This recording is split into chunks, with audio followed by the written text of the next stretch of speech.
called by the darkness. Thick morning mist blanketed the edge of the forest, where the old trees wove together like a silent fence, and right at that shadowy boundary, a red fox suddenly appeared. It stood motionless, as tense and still as a living statue. Clenched in its mouth was something no one could have expected. A photograph, stained with blood, its corners crumpled like it had just been torn from someone's hand.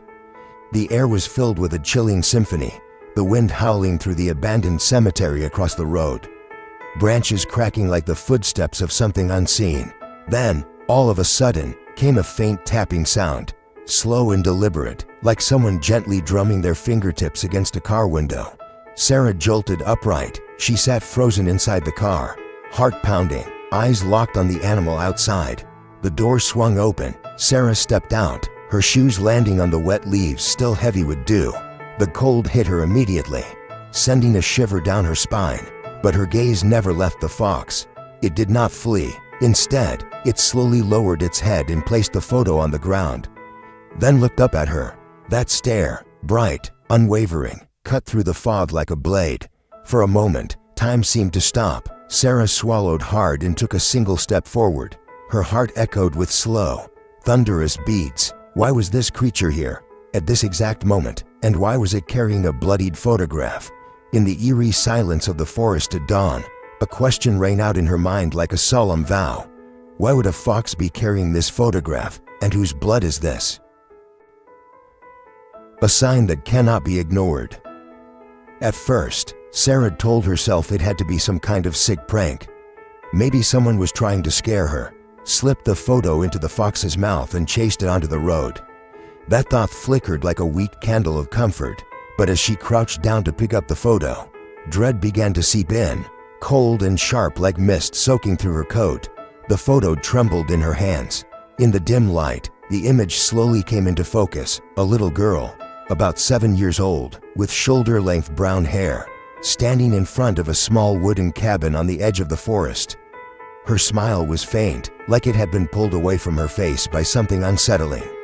Along one side of the photo was a long, jagged scratch, as if a claw had torn through it. But what made Sarah's skin crawl was the smear of fresh blood in the corner of the photo. Still damp, not yet dry, Sarah looked up. The fox was still there, unmoving. Its eyes, bright and deep, followed her every move. There was no aggression in its stare. Instead, Sarah sensed something else entirely, a kind of urgency, as if it was trying to deliver a message too complex for humans to grasp. Goosebumps rippled across her skin. Her logic screamed at her to drop the photo, get back in the car, and drive away as fast as she could. But something stronger held her in place. The initial curiosity, which turned into fear, was now slowly transforming into a heavy suspicion. This was not a coincidence. The fox had come here for a reason, and so had the photograph. In that brief moment, Sarah realized her life had just taken a turn. Something deep in the forest was calling to her, and the fox was the doorway through which it began. The call from the forest. In the days that followed, Sarah could not shake the image of that night from her mind. She kept the blood-stained photo in the drawer of her desk, but every time she opened it, the girl's uneasy smile seemed to look straight at her, pleading, questioning. Sarah kept telling herself she should call the police, but then she would hesitate. How was she supposed to explain this? That a fox had delivered the photo to her? Who would believe that? And yet, the fox made sure she did not forget. It showed up again, same spot, right at the edge of the forest, along Sarah's usual drive to work. Like a silent gatekeeper, this time, it did not bring a photo, and it did not run when Sarah slowly brought her car to a stop. It just stood there, its eyes glowing with that strange light, like a quiet reminder that things were far from over. The next night, she saw it again, this time waiting across the street from her house. When the porch light flicked on, the fox turned and walked slowly toward the woods, and for the first time, Sarah did not resist the pull inside her. She grabbed a coat, picked up a flashlight, and followed. The forest was thick with darkness. The cold sank into her skin like a second layer. Sarah followed the tiny footprints left in the damp soil, and suddenly, she realized they were not animal prints. They were the footsteps of a child, small, narrow, partly washed away by the rain, but still visible. Her chest tightened as the memory of the photo flashed through her mind. A sound echoed through the silence, soft and distant, almost like the wind. Sarah froze, holding her breath, but then she realized it was not the wind. It was something else, something that sounded like sobbing, faint, muffled, carried through the trees like a broken whisper. Every nerve in her body tensed like a string pulled too tight. The flashlight swept across blackened tree trunks, and then suddenly, she stopped dead in her tracks. Hanging from a brittle branch a few feet above the ground was a child's shoe. Small, torn open at one side, swaying gently in the breeze. It looked like a silent scream. Right beneath the tree, Sarah spotted a crumpled piece of paper, half buried in the mud. She bent down, hands shaking, and picked it up. The shaky handwriting stood out clearly. "Find me before it's too late." Her whole body went cold. The flashlight trembled in her grip, its beam flickering across the ground. Every fear inside her screamed to run, but something else, something heavier, held her in place. If she turned back now, someone out there might never be saved. She looked up and saw the fox again, just a few steps away. It stood still, silent, watching, and Sarah knew this was no longer about curiosity. It was a calling, an invisible thread pulling her deeper into the forest's dark heart. A chilling secret. That night, Sarah knew there was no turning back. She returned to the forest, flashlight in hand, its beam cutting across the grayed tree trunks like rows of grave markers. The fox was waiting again, right at the edge. It did not make a sound, did not growl. It simply turned and walked slowly ahead. Sarah swallowed hard and followed, feeling like she had stepped into a dream she could not wake up from. The winding path pulled her deeper with every step. The cold, damp smell of earth rose up around her. Strange sounds echoed through the woods, branches snapping, wind slipping between the leaves, and somewhere in the distance, what sounded like someone trying to stifle a sob.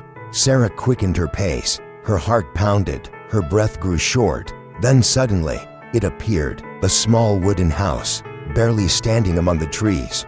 The roof sagged, windows shattered, moss climbing up every wall. The fox stopped just before the threshold, its eyes glimmering in the dark. It looked back at Sarah, as if handing her one final choice.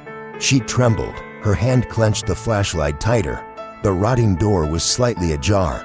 She reached out and pushed. The wood creaked, heavy and slow. Inside, the air was thick with the stench of dampness and blood. The beam of the flashlight cut through the shadows, and Sarah's breath caught in her throat. There, on the cold floor, was a little girl, tied up, filthy, her tiny hands bound with rope, her face streaked with tears, her eyes wide with fear. It was the girl from the photograph. Sarah rushed forward, dropping to her knees. Are you okay?" Her voice shook, but the girl could not speak. She only nodded weakly, her eyes clinging to Sarah like a lifeline. Sarah grabbed her phone, hands trembling as she dialed the police. In that moment, something on the floor caught her eye. A shattered picture frame, broken glass scattered around it. Inside was a photo of a young woman, her face nearly identical to the girl's. Blood had soaked the corner of the frame, spreading across the image with a metallic scent that made Sarah's stomach turn. And then she understood, the photo the fox had brought her. It had come from the mother who had already been killed by the one who took this child. Dizziness hit her like a wave, but she would not let herself fall. With all the strength she had, she untied the ropes and pulled the girl into her arms. Step by step, her heart pounded like war drums. Her instincts screamed in chaos. Run, run now. Outside, the flashlight shimmered through the thick fog. Sarah carried the girl against her chest, feeling her frail body tremble with every breath. And there, at the rotting window frame of the cabin, the fox appeared once again. It stood still, watching, its eyes glowing in the night. But this time, the stare was no longer just urgent. It was shared, filled with sorrow, like a tear catching the light. Sarah held the girl close. Tears spilled from her eyes before she even noticed. In that moment, terror and courage lived side by side. She knew, without a doubt, that this wild creature had become the only bridge leading her to the truth, and had saved a life. Far in the distance, police sirens broke the stillness of the night, but in Sarah's mind, all that remained was that image, the fox in the window. its eyes shining like stars, glistening as if it, too, had cried. When the darkness fades. As the police cars poured into the forest, their red and blue lights flashing through the thick fog, Sarah sat still, clutching the little girl tightly in her arms. The fragile warmth of the child had slowly returned, but they both continued to shiver. An officer rushed over, dropped to his knees, and began asking urgent questions, but Sarah barely heard him. Her ears were still filled with echoes from deep inside the wooden house. The pull of the ropes, the muffled sobs, and the gleam in the fox's eyes. They placed the girl into an ambulance. Sarah stood and turned back toward the abandoned house. Everything was fading into the mist. The fox was gone. No one had seen it leave. It left no clear trace behind. Only a few faint paw prints stretched across the damp earth, then disappeared, swallowed by the night as if it had never been there. Sarah froze for a moment, her mind heavy with questions. How did it know where the girl was being kept? Why had it chosen her?